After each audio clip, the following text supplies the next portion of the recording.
जी। बताओ, आप कितने टाइम से प्रैक्टिस कर रहा था? ये 9 साल से प्रैक्टिस कर रहा था जी। जी और आर्मी में लगने की इच्छा थी जी इसकी। जी इसकी और नौकरी कोई इच्छा नहीं थी, आर्मी की इच्छा थी जी इसकी। जी और मतलब 9 साल से इतनी मेहनत कर रहा था कि दिन में 2 बार जी रेस मारना। जी रोटियाँ ही कोई जरूरत नहीं, रेस मारनी ज़रूरी है। जी और यूँ क्या करता, पापा मैं फौज में लागूंगा। जी फौज का मेरा इतना जुनून था कि फौज का तो उसका मतलब दिन रात मतलब रोटी भी छोड़ देता, मतलब रेस मार के आना, मतलब भर्ती को दे रेस में तो। साथियों, जय जवान जय किसान। मैं आपका रवि आज़ाद। साथियों, सोशल मीडिया पे एक खबर वायरल हो रही है।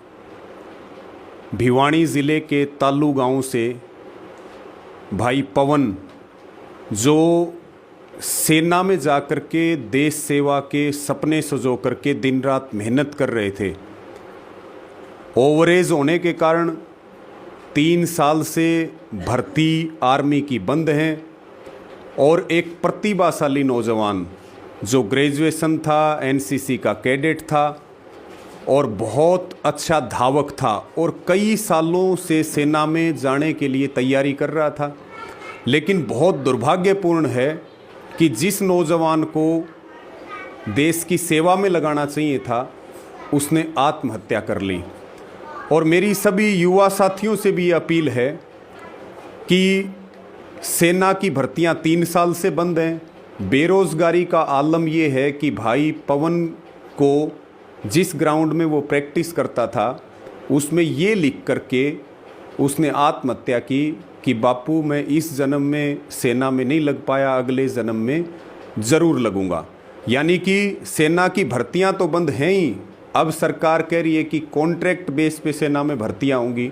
और ये बहुत दुखद घटना है। तीसरा दिन है, ना कोई सरकार का प्रतिनिधि, ना कोई प्रशासन का प्रतिनिधि, और केवल 1.5 एकड़ के किसान।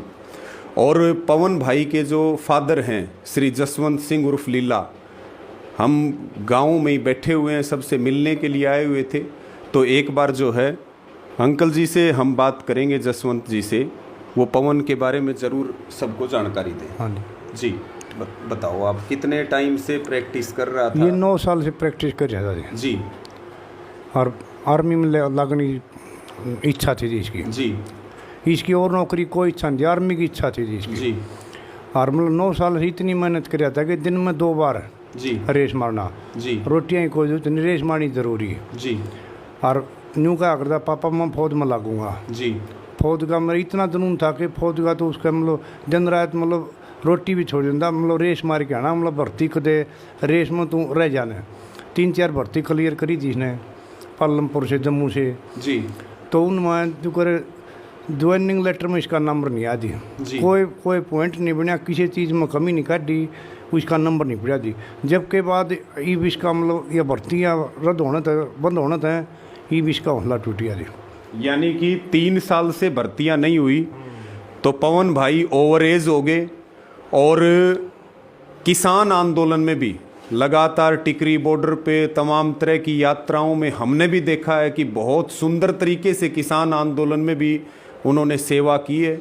सभी नौजवानों से अपील है कि ये बेदर्द सरकार है, आप अपने परिवार के लिए बहुत कीमती हो, हमें इस तरह के कदम नहीं उठाने। और पवन भाई की आत्महत्या नहीं है, ये एक प्रकार से शहादत है और ये सिस्टम की पोल खोलता है कि कैसे एक प्रतिभाशाली नौजवान को ये सिस्टम निगल गया। लेकिन सरकार से ये अपील है कि सरकार तुरंत पीड़ित परिवार को संभाले, पीड़ित परिवार की आर्थिक मदद करे और जो छोटा भाई है उसकी नौकरी का प्रावधान करे। क्योंकि अब तक इतना समय बीतने के बाद भी, इतनी वायरल हो रही है, उसके बाद भी कोई सरकार और प्रशासन संभालने वाला नहीं है। और ये आत्महत्या नहीं है, ये शहादत है एक प्रतिभाशाली नौजवान की जो पूरे सिस्टम की पोल खोल रहा है। और सरकार कुंभकर्णी नींद में सोई हुई है, तो सरकार तुरंत पीड़ित परिवार का संज्ञान ले और जो छोटा भाई है उसको आर्थिक मदद करे। और जो पूरा समाज है, जो भी सुन रहे हैं, मेरी सबसे ये अपील है कि मात्र 1.5 एकड़ का किसान है और माँ बचपन में ही पवन भाई की एक्सपायर हो गई थी। इस पूरे पीड़ित परिवार की हम ज़्यादा से ज़्यादा मदद भी करें। हमारे बीच में तमाम जो है उनके साथी हैं, अक्षय भाई यहाँ बैठे हैं, हमारे भाई राजकुमार जी बैठे हैं, उधर प्रधान जी बैठे हैं, उनके परिवार के जो और भाई और साथी हैं वो साथ में बैठे हैं। सिंगाणी से महाराज जी आए हुए हैं, धर्मगिरी जी। महाराज जी, आप इस दुखद घटना पे, इससे बड़ी कोई दुखद घटना नहीं हो सकती, आप क्या कहना चाहोगे? हम ये कहना चाहते हैं कि देखो, दुख जुनून था उसके, भर्ती होने का दुख था आत्मा में, और इसलिए उसने ये शहादत दी है।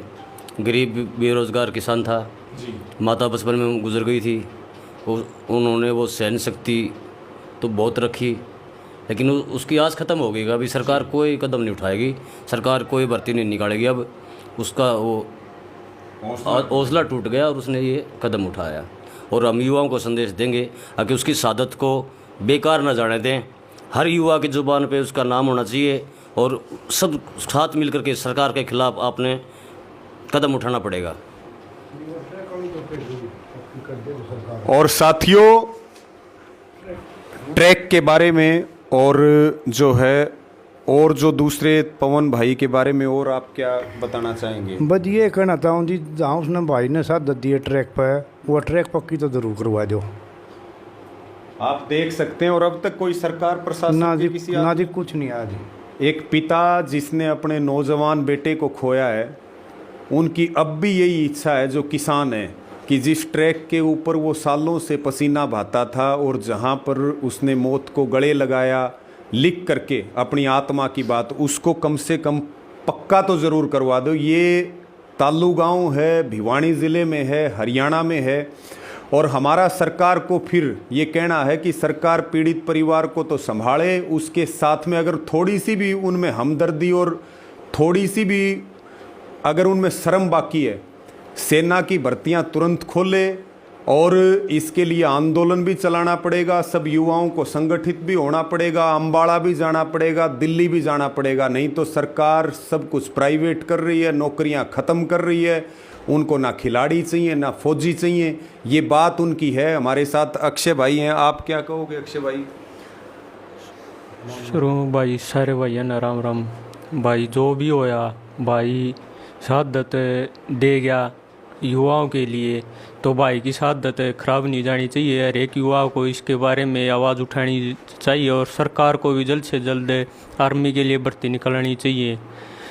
ना तो कई युवा जो जिनके माता पिता ने सपना देखा है कि बेटा बड़ा होएगा, फौज में लागेगा, पुलिस में लागेगा, बाप का नाम रोशन करेगा, वह उन सभी युवाओं से हाथ जोड़कर विनती है कि कोई भी भाई ऐसा कदम ना उठाए जो अपने पवन भाई ने उठाया है। तो साथियों, दो कट्टे जूतों के भरे हुए थे। 2 कट्टे जूते भरे हुए थे। दिवाली दो रही बात से, मैं घर की सफाई कर रहा था, तो उन्होंने कट्टे पकड़ लिए। बोला पापा ये बाहर नहीं भगाने। माँ क्यों भाई? बोला ये मेरी ट्रैक की मेहनत है, और वो आज भी मेरे घर पर है, वो जूते नहीं भगान दिए।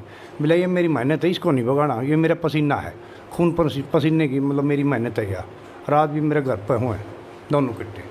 तो साथियों, ये बहुत भावुक समय है, और ये पवन भाई की जो शहादत है, हम सब इससे प्रेरणा लेकर के और मजबूत बने, हिम्मत रखें, और सरकार के खिलाफ और सिस्टम के खिलाफ आवाज़ उठाएं, और भाई पवन को न्याय दिलाने का काम करें। उनके पिता का जो दर्द है वो शब्दों के माध्यम से आपने सुना। इस वीडियो को शेयर ज़रूर करें। सबका धन्यवाद। जय जवान जय किसान।